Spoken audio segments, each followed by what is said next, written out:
Hello दोस्तों, आज मैं पीजी का जो कि ज्योग्राफी का है कोर्स कोड 5 के अंतर्गत ये आता है regional planning and rural development. इसका मतलब ये होता है कि प्लानिंग मतलब क्या है, रीजन किसी प्रदेश, रीजन मतलब होता है प्रदेश का प्लानिंग ऐसे करना है जिससे रूरल एरिया मतलब ग्रामीण क्षेत्र का विकास हो सके। इस चैप्टर का ये मतलब है, ठीक है। ये मतलब इस पेपर का ये मतलब है। तो इसमें ये है कि इसमें 5 यूनिट में दिया गया है जो कि पढ़ना है।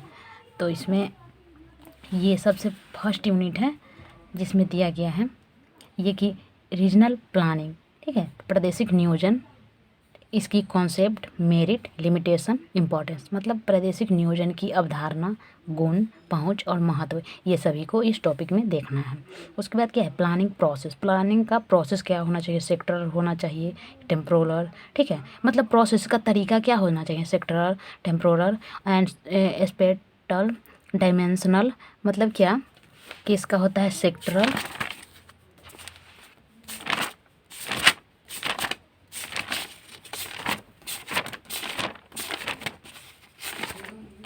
सेक्टरल मतलब होता है क्या क्या काम चलाओ।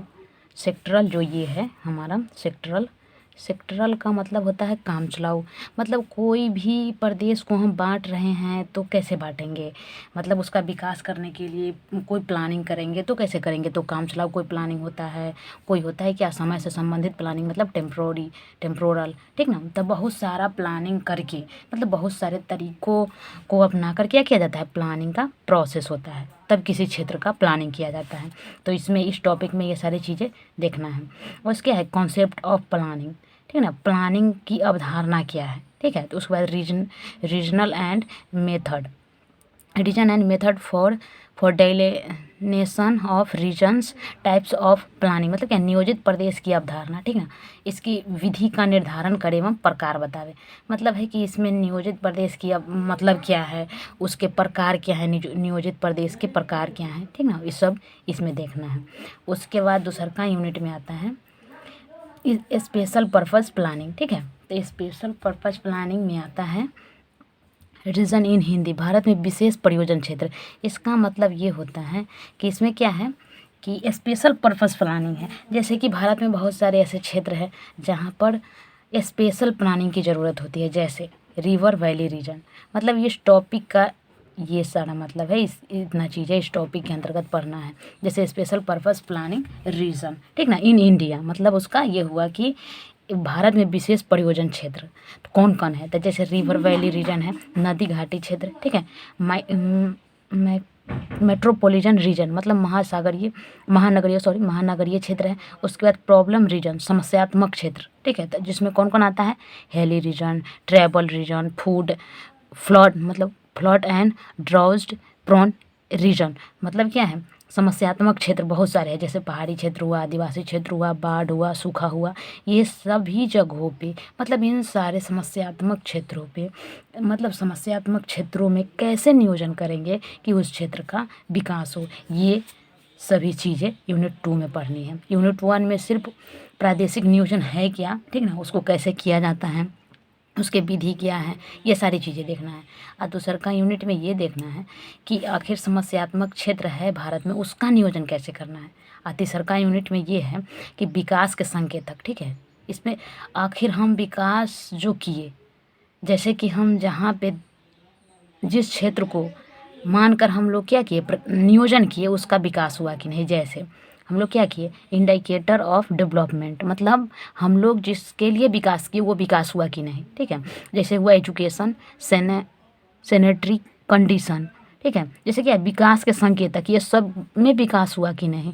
रीजनल डिस्पैरिटी इन इंडिया, मतलब क्या होता है, मानव प्रादेशिक विषमता, मतलब क्या है जैसे भारत में बहुत सारे ऐसे क्षेत्र हैं जहाँ के मानवों में विषमता पाई जाती है, जैसे कि हुआ कि झारखंड के जो मानव होते हैं तो वहाँ पे ज़्यादा वो लोग खेती नहीं करते, ठीक है, और यहाँ पे है बिहार के हैं तो बिहार के लोग ज़्यादा खेती करते हैं। जैसे हुआ केरल में तो बहुत ज़्यादा लोग क्या है, साक्षर है, बिहार में बहुत ज़्यादा साक्षर नहीं बोले तो पढ़े लिखे लोग हैं वहाँ पे, और बिहार में ज़्यादा लोग साक्षर हैं।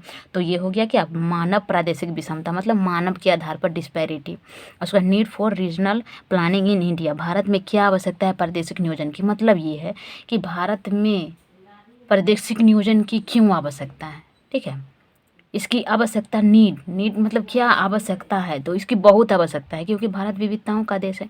यहाँ पे प्रादेशिक नियोजन होना अति आवश्यक है। मतलब क्या कि इसमें प्रादेशिक नियोजन की बहुत सारी आवश्यकता है।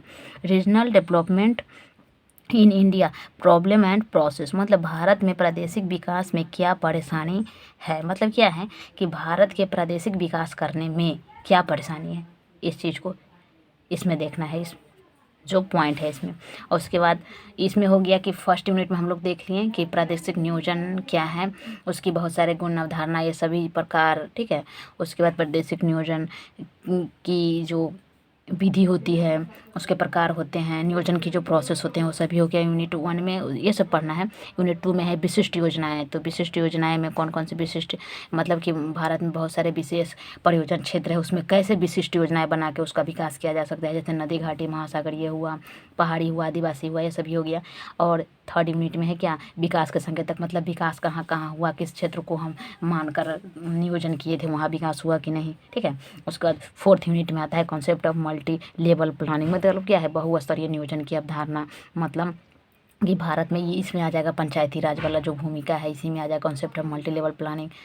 इसमें मतलब कि एक क्षेत्र को बहुत सारे छोटे छोटे क्षेत्रों में बांट कर उसका विकास किया जाए। जैसे ग्राम पंचायत जो है वो इसमें मतलब कि बहुत बड़ी भूमिका निभाता है ये बहुस्तरीय नियोजन की अवधारणा में। Role of Panchayati Raj, role of Panchayati Raj तो है ही इसमें। Raj institution of rural development, ग्रामीण विकास में पंचायती राज की क्या भूमिका है। हाँ, इसमें तो आएंगे कि ग्रामीण विकास में पंचायती राज की क्या भूमिका है।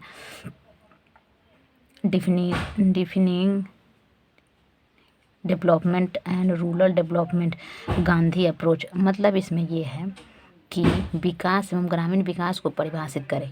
विकास को परिभाषित करना है, विकास है क्या, ग्रामीण विकास है क्या, उसमें गांधीवादी दृष्टिकोण क्या है। मतलब गांधी जी विकास के बारे में क्या क्या सोचते थे। जैसे उनका ये था सादा जीवन, उच्च विचार, मतलब अपने काम मतलब काम को इम्पोर्टेंस देना, और बहुत सारे इनका विचार था जो इसमें देखना है। उसके बाद क्या है, area base approach to rural development, मतलब विभिन्न क्षेत्रों में ग्रामीण विकास, जैसे सूखा, बाढ़, खनन संभावित क्षेत्र में विकास की संभावना क्या है, यही सब है।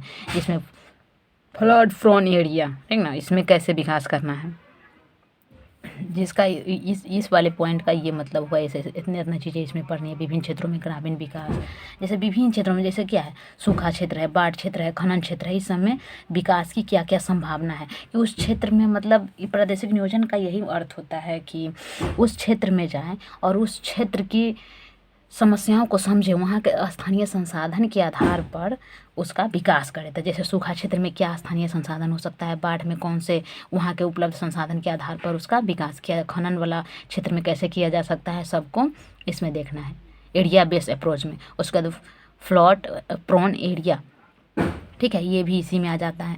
उसका टारगेट अप्रोच, टारगेट अप्रोच जो है, जो कि क्या है, टारगेट अप्रोच का मतलब है कि मनरेगा, जैसे कोई एक टारगेट करके बनाया गया है कि विकास के लिए, तो मनरेगा बनाया गया है, जन धन योजना बनाया गया है, जो कैसे क्या कर रहा है, प्रादेशिक नियोजन कर रहा है, किसी प्रदेश का विकास कर रहा है, उसको देखना है। मनरेगा को देखना है कि मनरेगा कैसे किया, जन धन योजना को देखना है, ये सारी चीज़ें कैसे विकास में सहयोग कर रही हैं, ये देखना है।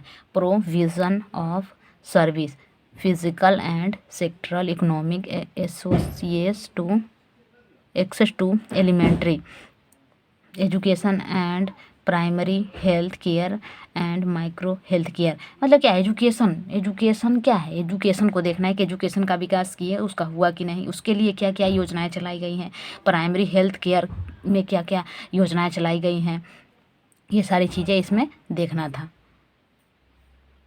ये सारी चीज़ें तो हम लोग कुछ कुछ समझ लिए हैं, ठीक है। इसका विस्तार हम सोच रहे हैं कि इसका विस्तार भी कुछ बना दे, जैसे प्रादेशिक नियोजन की अवधारणा क्या है उसके बारे में कुछ बताएं। इसके लिए अब हम कोशिश करूँगी कि इसके लिए आगे वीडियो बना दूँ। Thanks for watching.